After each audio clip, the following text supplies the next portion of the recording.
Hey everybody, and welcome to the Revolution Remix podcast. If you like what you hear and you're having a good time, please hit the subscribe button down below. You can also find me on Instagram at Real Deal Vinyl Review and also on Twitter at RD Vinyl Review. Cheers everybody. Hey guys, welcome to episode 2 of the Revolution Remix podcast. I am your host Joe, and today we have a very special guest. In lieu of Mother's Day, I thought to myself, why don't we invite one of the most entertaining people I know in my life, my wife Amber. So Amber, cast. Thank you. What an intro. Usually Amber is taking care of our daughter while I'm doing this. which is why it's been such a struggle to actually sit down together and do this, because we have to do it when she's asleep in order for it to be quiet. So we're finally here on a Saturday night doing the dang thing. Finally. So, and literally tonight, this is probably the 5th attempt that we have tried to do this. So, fuck it, we're going to do it. And we're doing it live. So, fuck this, we're going to do it. So, let's kind of talk about, both of us have a shared love of music. We do. That's really the first thing that bonded us, I feel like. When we first met on that faded night up at Kutztown University. Where we were both wearing jean jackets.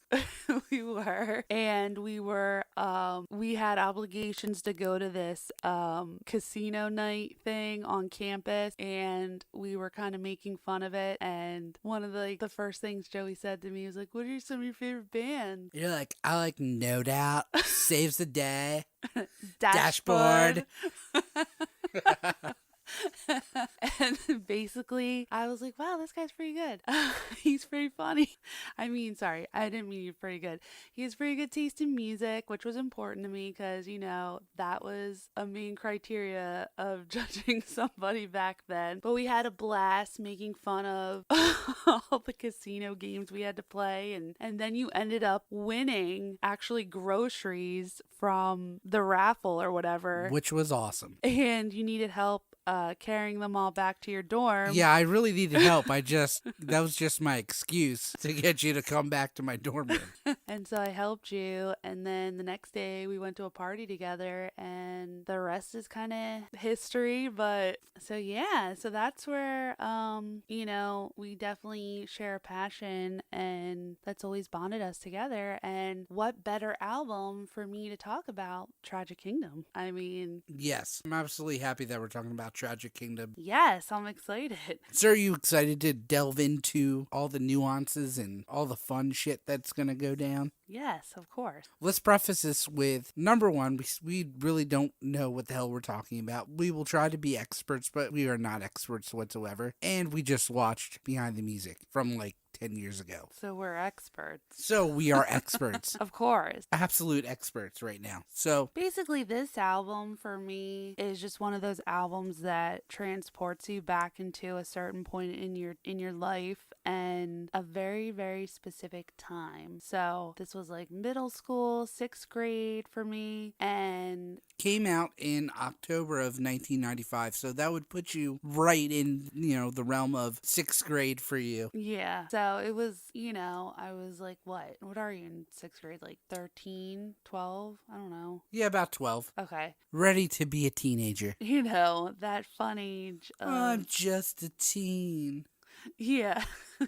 And so seeing Gwen, first saw them on MTV, and I saw Just a Girl video. Which I would like to say is probably, it's not the pinnacle of MTV at the time, but music videos in the 90s were super important and very relevant to the time. Yeah, I think that's when they started getting the production value. Yeah, they were getting to be movie quality. This was that's how people sold records or albums, whatever you want to call it. It was how everybody got, there was no Spotify. Airplay. There was no Spotify. There was no... YouTube was here, but it wasn't really prevalent back then, Oh, really? YouTube was back Yeah, I then? remember going in high school and going into into the music room, and we Oh, had gosh. computers, and we would watch like videos. We'd watch like Cradle of Filth videos. But that's what you would do. You would watch music videos. Exactly. Hold on. Do you remember The Box? Is that? Do you remember? Let me just start this off with, I felt like I was one step close to Amish when I was growing up. Oh my Because God. I did not have cable. So my grandparents had cable next door. And before you tell me what it is it that channel where you could like request videos Yes. for how much money it was? Yeah, it was like, like $2.99. You could call this hotline and request whatever music video you wanted to see. So it was like kind of like a jukebox. It was kind of like requesting, like calling up a radio station and requesting a song, but it's actually Basically, a yeah. video. But did it like automatically come on, or was it No. like, did you wait hours? Yeah, like you had to wait like hours. And I remember I'm staying up all night. No, like I remember there was this kid in my school and he went, oh my gosh, do you remember when Gangster's Paradise came out? Yes. And then Absolutely. and then I was in 6th grade and I then- had that single on cassette. wait, that wasn't even the song. And then Weird Al Doesn't matter. and then Weird Amish Al Paradise. Yes, did the Amish Paradise. There was this kid in my grade. He, in my class, requested it for like 24 hours. So we would all go home. So Amish Paradise was on. How much money did this kid spend? That's the thing. He like stole his mom's like credit card and we were like, he did it because like it would play nonstop. I wonder where he is now. Oh my gosh, that guy I don't even remember his name, but I just remember cracking up because we would go home. Now there's probably crack involved with him. So Oh my gosh, but that was just like the sign of the times. The music videos were so influential, and especially with a band like No Doubt, where Gwen Stefani is this like badass female lead vocals dominating the band almost. right, girl. Yeah, like she was everything, so that Just a Girl video, I'm sure everybody thinks of the same thing. It's like the close up on her face and I've had it up to here. Amber's doing the is doing the That's exactly what I impression think of it. of. And I'm sure a lot of people think of the same exact thing. She makes that like, The puppy dog face. yeah, and duck lips kind of. We were just watching Melissa Villaseñor From from Saturday Saturday Night Saturday Night Live. Live, yeah. So she has a YouTube, and obviously she's on SNL. And they just did a skit when Bill Hader was on, and it was the Jurassic Park auditions, and it was like Gwen Stefani. Basically anybody from the 90s. But here's the thing, because it said 1992. Yeah. So that's where I got a little confused, because I was like, was it on this? But it said 1992, and I'm like, they weren't established then. And I noticed too, they had it when she was like wearing her like hair blue and had like the bindi. And I was like, that was definitely like later on. I think that was like right before like Return to Saturn. That's what I'm thinking of. Like, I'm thinking That's of it. Return to Saturn, and I have Saturn in my mind. Yeah, SNL. Ooh, Yeah, that's basically it. ooh, Gwen Stefani. Ooh. She's got that sound and vibe, but Well, I just want to say, I think we discussed this before, but I really do love Gwen Stefani's vocals on the album, but when she's live, I don't know. She's in a different frequency or something when we listen to her live. You like her, so that's fine. yeah, I disagree. I think like when we saw them, like live, I think it was like when they had, they came out with like their greatest hits album. Yes. They were touring with like Paramore, and like she had just had her like youngest child. She was amazing, and I thought she sounded great. She was running around like she was 20 something years old. No, and, I agree with that. and I was just like, damn. I'm just talking vocally, like Yeah. just their voice, because going back to Saturday Night Live when I was younger, starting in like 6th grade, I was not allowed to stay up and watch SNL, so I would videotape it on what people called a VHS. Wow, we're dating ourselves. And they're on Saturday Night Live, and they played Don't Speak, and they played Excuse Me. I can't remember if it was Excuse Me, Mister, or Sunday Morning. I don't know. It was one of those. I might have to fact check that one. Yeah, because I'm not sure, but I mean, like, I think every band sounds a little different, obviously live versus No, like the I album. agree. I do agree. I just I know what you're saying. She like accentuates some of the stuff she does, but in my mind, Gwen can do no wrong. I love her. And I think she's so iconic in everything that she did for this time, like she was almost like she was a Renaissance woman. I'm trying to I'm like trying to remember from SNL, and I don't see it. All I remember is that she had all this henna on her hands and Yeah, she stuff. was like into that. It's like, which Gwen was it?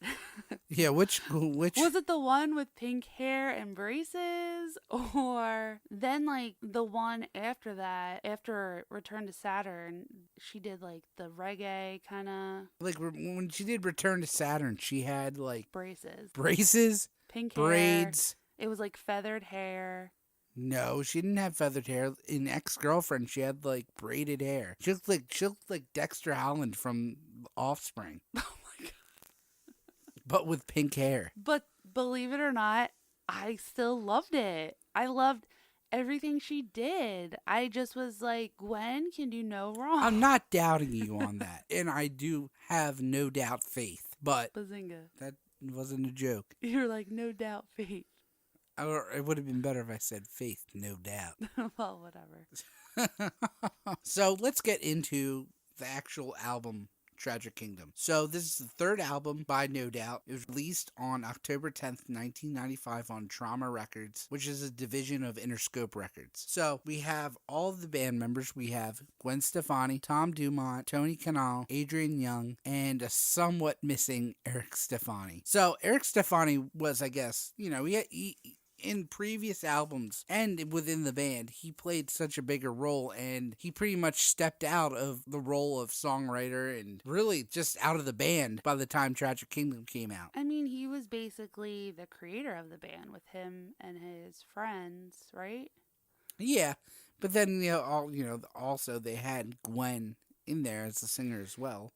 Yeah, like I guess basically like he would be, playing instruments at their home and kind of just like getting Gwen to sing with him and be like, "Come on, like play with me, sing with me," and she'd be like, "Oh, I don't feel like doing it." But Hate you, Eric. yeah, and that's kind of how it started. So he was really the founder of the band itself. Yeah. But I think because they're the first lead singer in the band actually like committed suicide, which was really sad, and I think that really took a toll on him. And because even in the behind the music, he was really shooken up, it looked like, and he still like wasn't even over it, which is very understandable. So I think he just wanted to kind of step away and, The lead singer previously was John Spence. Yeah. And right before like a big show, they were booked like this big gig. It was going to be like their like make it or break it moment, they thought. And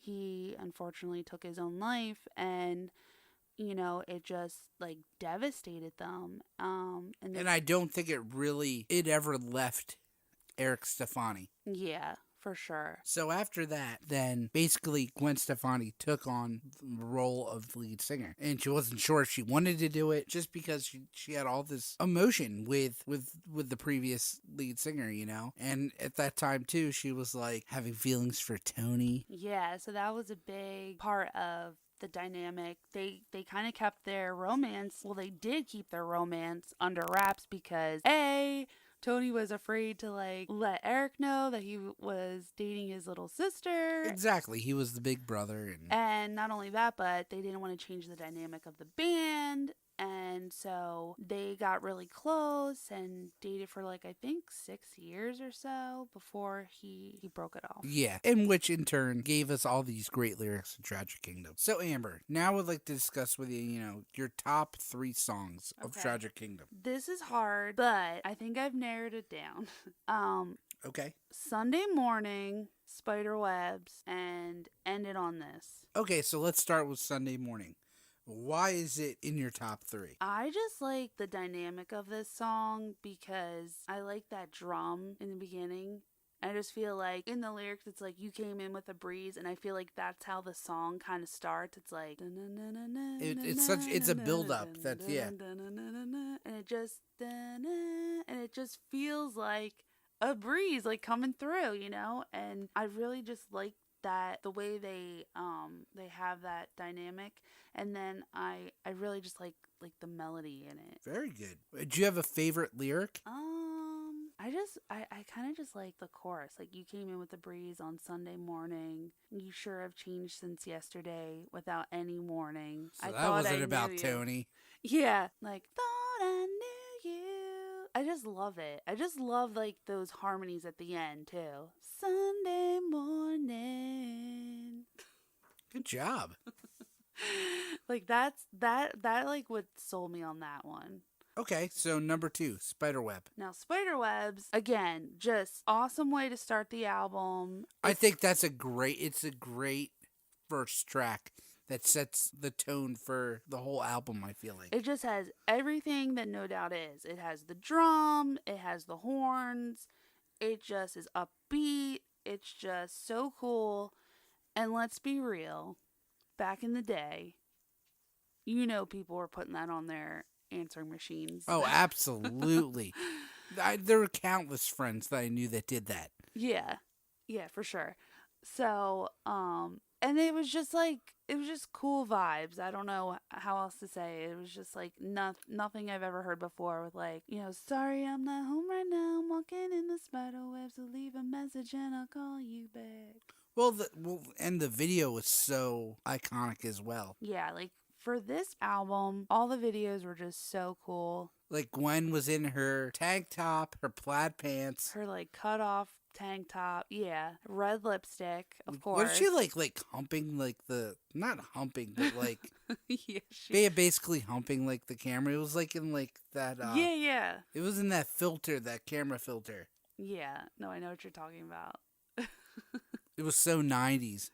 Yeah, so I'm pretty sure Tony Kanal was wearing like a tracksuit or something. Adrian Young had like the devil horns. Yeah, and he was also like always shirtless or in his underwear. And or naked. Yeah. Do you have a favorite lyric in Spiderwebs? I don't know. I just think the song as a whole is just... Is there a specific line that you like, or something that rings true to you or sticks out in your mind? I like the part where it's like, a likely story, but leave a message and I'll call you back. Okay, not bad. Yeah, the one lyric I like is, it says, you take advantage of what's mine, you're taking up my time. Don't have the courage inside of me to tell you, please just let me be. Communication, telephonic invasion, I'm planning my escape. Right on, Gwen. Right on. Yeah, I like that. Because okay. I feel like I could identify with that. With the, I don't have the courage inside of me. So, How many boys were you seeing then? Oh my gosh. Please. That was my awkward phase. Yeah. 6th grade was like middle school. Yeah, middle school. Yikes. Yeah. So your number 3 is End It On This. Yes. So why is this in your top 3? This song is just, I feel like, a big song. It like starts out with like, like it has the piano in it, the drums, and it like builds up. Even the bass too. You can really hear the bass in it. And it builds up, and then it's like, then she brings it back down like, let's end it on this, give me one last kiss. And then it's like, it's over. And then it's just like, bam, bam, bam, bam, bam. And then you can just feel like this is over and it's a heartbreak, And that's what I really like about this song, because it's dramatic and they like have depth in it. So it's not really like any of the other songs, but it has so many like little things in it that just make it really cool. And I just like it has the piano in it, and I just like the dramatics of it. And you can just feel like Gwen's heart like breaking, which sounds terrible, but it really conveys it, and I love that. So do you have a favorite lyric in this song as well? I just like this whole song because I feel like her true feelings, and you can just but even just like the first verse, it's like, you see, in the past I had a dream, a fantasy, I thought we would last, become a little fantasy, 1, 2, 3, 4, the years are flying by, they soar, and it's my gut feeling, it's not happening for me, so, and then let's end it on this, one last kiss, let's end it on this, so it's like, Yeah. she was so sure that this was going to happen, and then it just didn't. And so everyone can relate to that, I'm sure, in some aspect of their life, any relationships they've had. So I just love this song. All right, very cool. So I'll go into mine just because I'm the host and I want to talk about me as well. Let's hear it. So number one for me is Tragic Kingdom, the song. That is just my ultimate song that I will listen to either first, last, anytime it's on, I will listen to it. I love it. Just as Spiderwebs was a great intro, Tragic Kingdom was a great outro to end the album. Epic. It encompassed so many different, it felt like almost like a few different genres at the same time as well. Yeah, it was a very grand, it's like grand, it's just like the whole like welcome to the Tragic Kingdom. It's just like dun dun dun dun, like really bringing it up. So do you know where they got the name Tragic Kingdom? No, I don't. So from what I read, which could be total bullshit, but it was a name that Tom Dumont's 7th grade teacher had for Disneyland, which was in Anaheim, California, where they're from. Okay. So instead of the Magic Kingdom, it was the Tragic Kingdom. Oh, so he was a hater. Yes.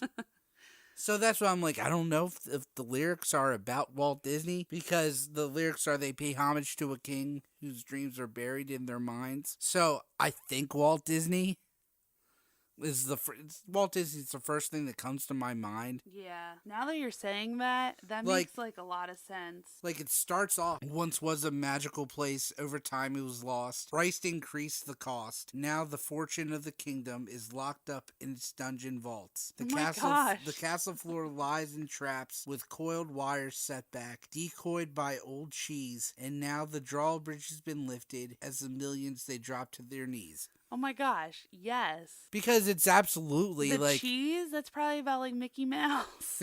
Yeah, exactly. Basically, course, or part of the course is they pay homage to a king whose dreams are buried in their minds. His tears are frozen stiff. Icicles drift from his eyes. Is that going back to Walt Disney being frozen? Yeah, I think it is. But basically, Disney is... people treat it like a cult in a way. Like it's a religion. Oh my gosh. I am a former employee, so I can definitely attest to this. There are people that are fanatical about Disney, and it's like cult-like. Don't get me wrong, I love Disney, and it's an awesome time and an awesome place, but I draw the line. Let me see some other lyrics. Have they lost their heads, or are they all just blind mice? We've heard all their stories one too many times. Hypnotized by butterflies that glow in the dark, midgets that disguise themselves as tiny little dwarves. Yeah, for sure. Is that a Snow White reference? Yeah, for sure. The parade that's electrical, it serves no real purpose. It just takes up a lot of juice just to impress us. Yeah, they have the spectacular whatever parade at night. It's like all lit up. So, I don't know, I just love this song, and I think my favorite part, I mean, there's a few favorite parts of the song, but my favorite part is the guitar solo. Mm-hmm. Tom Dumont, he's tapping, Yeah, because you're a big metal fan, and I feel like that song's very along the lines of like the epic guitar solos, and even the verse, it has a very predominant distorted guitar, and it just sets the groove of the whole song. And then probably the second part is probably the end, how it just keeps getting faster and faster, right? Which I love. I don't know, I love fast music, and then as it just keeps on getting faster and faster, it's just coming undone, it's just crashing and burning, kind of. So welcome to the Tragic Kingdom. Yes, welcome. And here's the funny thing. I've never been to Disneyland or Disney World, so I can't really... Honestly, I can't really speak about it, but... First of all, you'll love it. I know... Probably. I know, sometimes you think I'm crazy, the things I talk about what I say about Disney and things. But it's one of those things that you have to go to experience, and there's just no other place like it. But I can definitely see. I agree. Well, we just have to go to Disney. Yeah, for sure. But I will be thinking of Tragic Kingdom, and I think it will be playing in my head. Well, another thing is Disneyland is different than Disney World. Tell me about it. The castles are different. In Disneyland, it's Sleeping Beauty's castle, and in Disney World, it's Cinderella's. Okay. And I believe Orlando in Disney World is bigger. Yeah, I think that definitely is right. Once Like again, I am just no the expert. Magic Kingdom, I mean. Because I think Disneyland is just the Magic Kingdom. And obviously Disney World there's like 4 theme parks. So it's like... Hence the world part. Yeah. Okay, so let's go to number 2. My second favorite is Excuse Me, Mister. Another good one. Once again, I think goes back to the ska, punk rock roots, I feel like, of the song. I feel like it's a very fast-paced song. Mm-hmm. And I just feel like it has a really good flow to it. The guitars are great. The drums are amazing. So I think, in my mind, that's probably like... It just goes back and harkens back to maybe my teenage or pre-teenage angst of how it just liked really fast music. But, I don't know. It was just a really good song. I would probably say my favorite lyrics of the song are, "For most love comes for free. They don't pay the high cost of mental custody. I'll pay the bail for a guarantee. Please make a space here for me in the time yet to be." I think this song, now that I'm like revisiting it and thinking about it, I think this is about her and Tony before they like actually got together. See, I take it a different way. Because I feel like she's saying like, "Excuse me, mister, like it's not a crime that I want to be with you and I want to..." I see it as there's a guy that wants to be with Gwen. She's like, "You got this all wrong, dude." But I feel like that it's pretty much like, I don't know, I could be totally wrong too. But that's just how I interpret it. Because she says, all I need is a little of your time. Ooh, I'm in London. What does she say? Where? Let me see. It says, "So please excuse me, mister. You've got things all wrong. You make it feel like a crime. So don't confuse me, mister. I've known you too long. All I need is a little of your time. For most love comes for free. They don't pay the high cost of mental custody. I'll pay the bill for a guarantee. Please make space for me in the time yet to be. Excuse me, mister. Excuse me, mister. I've been waiting in line. And I'd like to buy some of your time." Okay, so maybe... So I feel like this is about Tony and her, because he liked her, but he was terrified, I think, to like really come out in the open.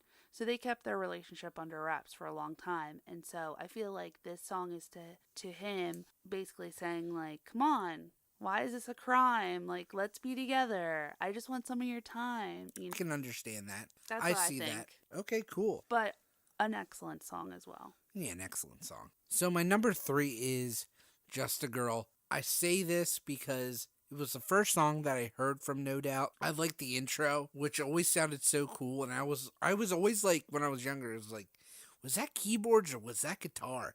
I could never tell. But I liked the whole aspect of like the music video as well. They were like, had all their instruments. They were, they were going into this room and they were setting up. And at that time, like I was into getting into bands and, so I kind of related to it a little bit in that aspect. But just lyrically, it's a great song. It kind of just goes over like kind of the stereotypes of what it is to be a girl, that people... Sometimes guys think about women and girls and, Yeah, I mean, it's basically her saying, she's in captivity, she's exposed, and it's no big surprise. You don't think I know exactly where I stand. This world is forcing me to hold your hand. Like, those are some powerful lyrics. Some powerful.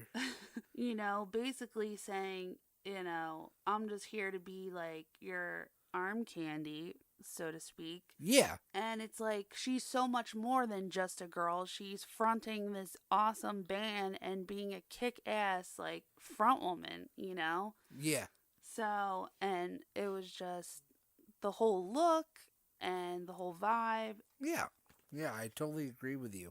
I totally agree with you on that. So do you have a least favorite song from this album? I do. I do.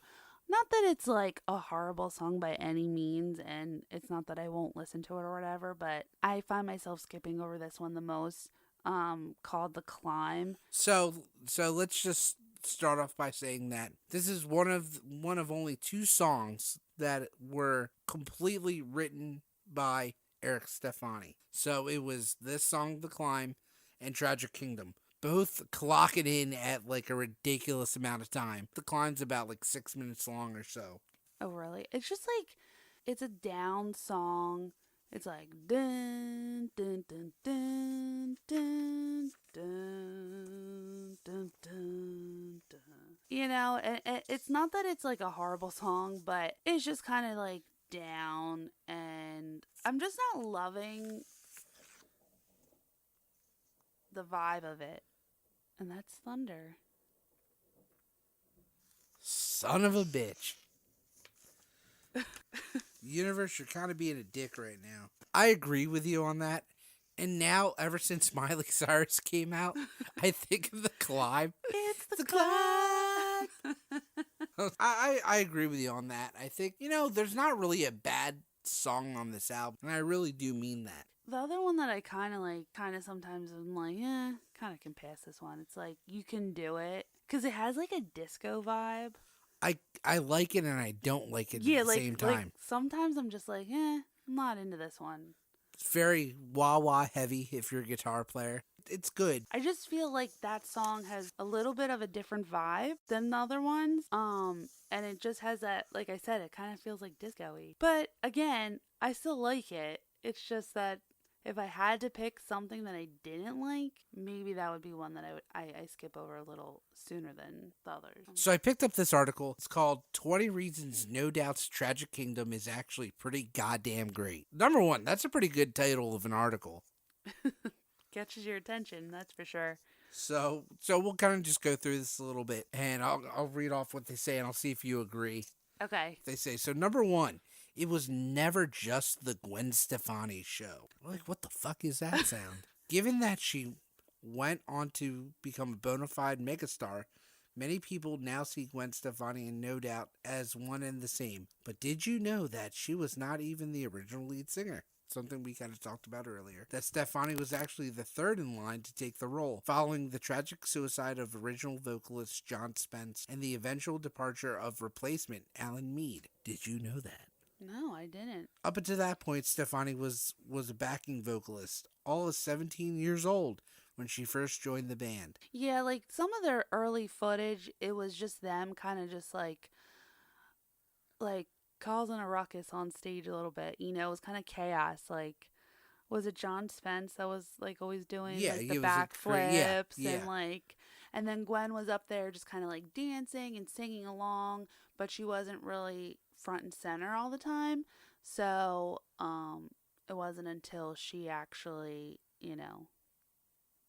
came into the forefront, right, as the lead singer. Right. Yeah, so it's like, yes, it wasn't always the Gwen show, but it kind of was. Yeah. You know what I mean? It's like their first single was called Just a Girl. It's like they're and the rest are dudes. Yeah, like they're definitely like banking on her and her style and her vibe and her looks. Like it kind of was, Yeah, I agree. Sorry, but to go on with that, I mean, because I'm a fan of Gwen Stefani, but her solo music is so different than No Doubt. So, I mean, when I think No Doubt, I don't think like Gwen Stefani necessarily, like her music. So, number two, Adrian Young is one of the most underrated drummers ever. I mean, it's a very drum-heavy album. So, I mean, I would agree with that. But if you remember in Behind the Music, Adrian Young lied to the band when he auditioned, said he was playing for like years, and he'd only been playing drums for like a year and a half. Only a year and a half? Yeah. Oh my gosh. But I mean, like, like on one of my favorite songs, Sunday Morning, like that drum lead in, it's so like iconic to that song and just that sound and well, that even in Spiderwebs. Well, that's the whole intro. Like Yeah, it yeah. starts out with drums. So I agree with that. I think he is an underrated drummer that doesn't get the amount of attention he probably should. Yeah, because especially when you're like in those upbeat songs, like you have to like know what you're doing. Yeah, and even if you're fast paced, you still got to keep that beat for being a fast paced song, you Hmm. know? So, number 3, Spiderwebs is one of the best album openers of the late 90s. Oh my gosh, we're so on point. We are so great. We were just saying it, the article says that snare roll, those triumphant horns, that 80s metal guitar squeal throughout the verse riff, the all-encompassing word-conquering chorus. What better song could sum up both of the mission statement of the band's next phase and introduce the album in one fell swoop? I couldn't agree more. I just think it encompasses everything that they're about, everything they're capable of, and it just is like, here we are. This is us. This is No Doubt. Yeah, pretty much. I absolutely agree with you on that. Number 4, Tragic Kingdom has 3 indisputable pop classics. Don't speak. Don't Speak, Just a Girl, Sunday Morning. Bam! Bam! But they don't really go into this one. They basically say they remain touchstones of the evolution of pop music in the 90s, as well as anthems to particular jilted generations. Yeah, that's like, what? I like what they're saying in this article, Mhm. but these explanations kind of suck ass. Number 5 is Just a Girl was the post-Riot Girl anthem the mainstream needed.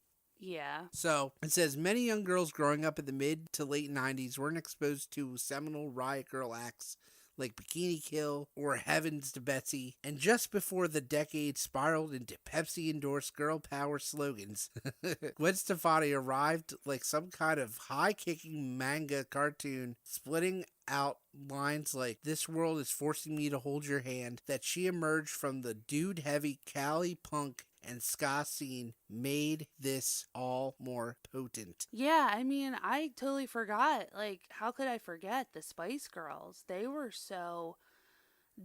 all about the girl power,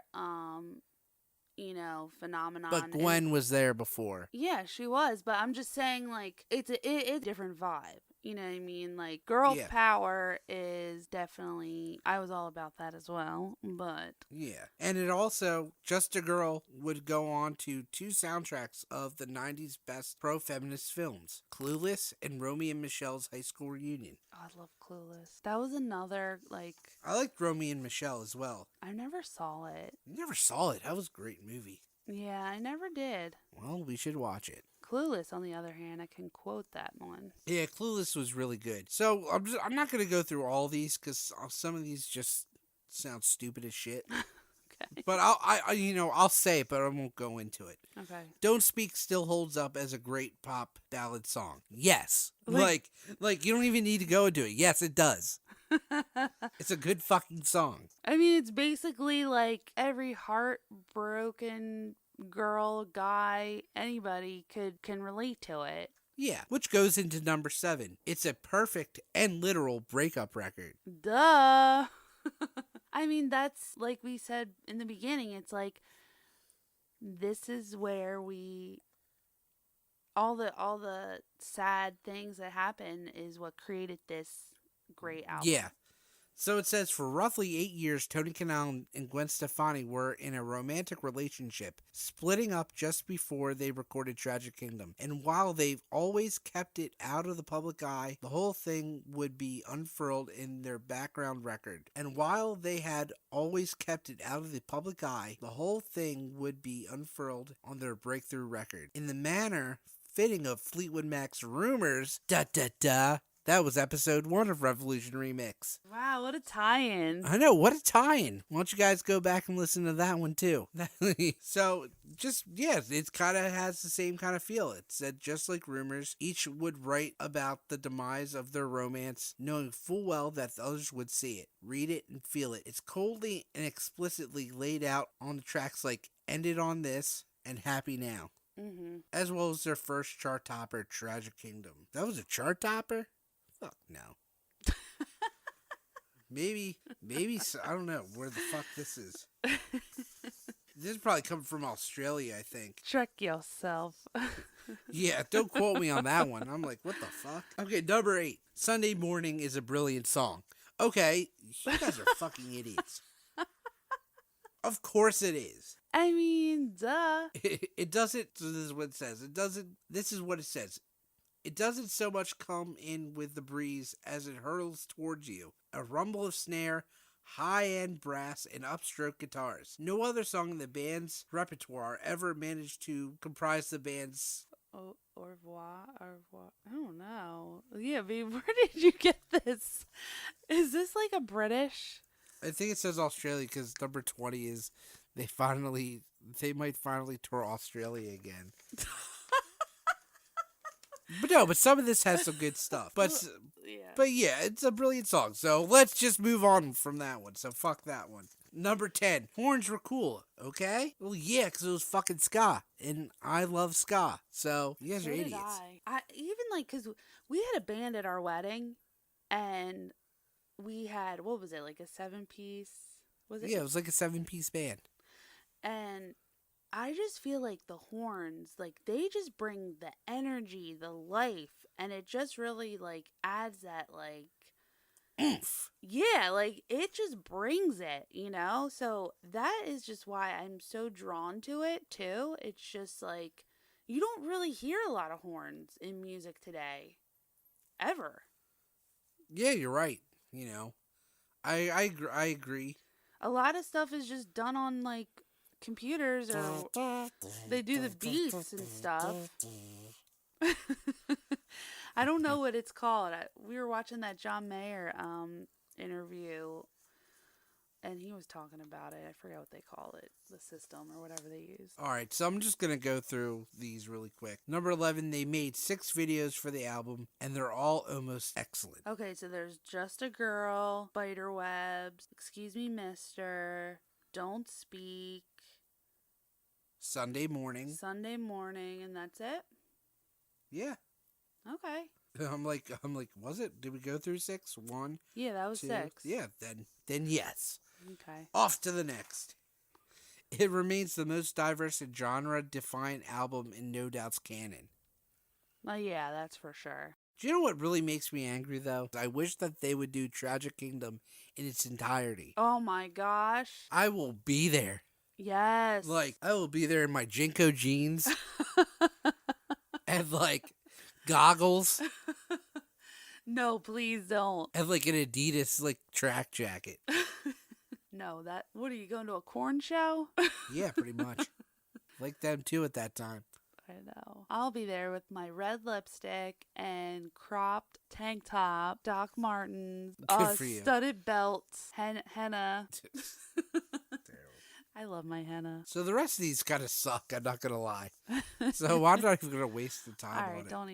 don't even go there. But overall, this album is a really great album. And I'm really happy we got to talk about this, even though it's been a little sporadic. It's been a process just for us because, you know, it's like when you're doing your podcast, I'm managing, you know, stairs. So it's been a bit of a process just because, you know, I'm usually taking care of Our daughter, you know. Yeah, when he's doing the podcast or editing the podcast or doing anything with the podcast. And so for us to both be involved in it, it's been quite a process just to get the timing. Like, and we live together.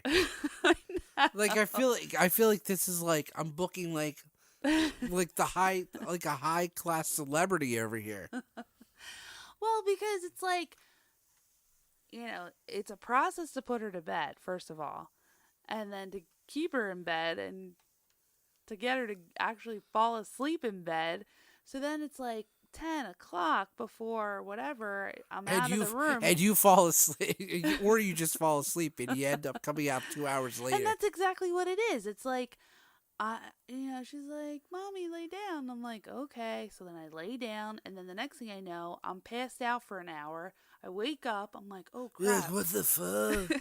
Yeah, I'm just like, what just like happened? you're all disoriented. You don't know what the fuck you're doing. You're just and then I'm just like, all over the place. I need to go to bed because I don't want to like wake up again because then I won't be able to go back to sleep. So that's been a struggle. But then the other night, like it was like my mom was calling me about something. I had to talk to her, so we had to take a break. And then Yeah, that was last night. that was just And like, I just said, fuck it. Let's just do it tomorrow. so we're finally sitting down, nailing this out. And, I think Hammering it out. hammering it out. Sorry, my analogies are No, off. just- But it's just, I think this one's gonna like make Joey's head explode. Oh my god, my head is about to explode. Just because I just feel like we've been all over the place, and I want to have some sort of structure, but at the same time I want it to flow freely as well. So it's been hard to try to figure out that balance, but we're getting there. Yeah. I mean, the reason why I chose this one is because I felt like this is one of those albums that we both really appreciate. And since it's the only CD in our car that we listen to, oh, okay, I have another one.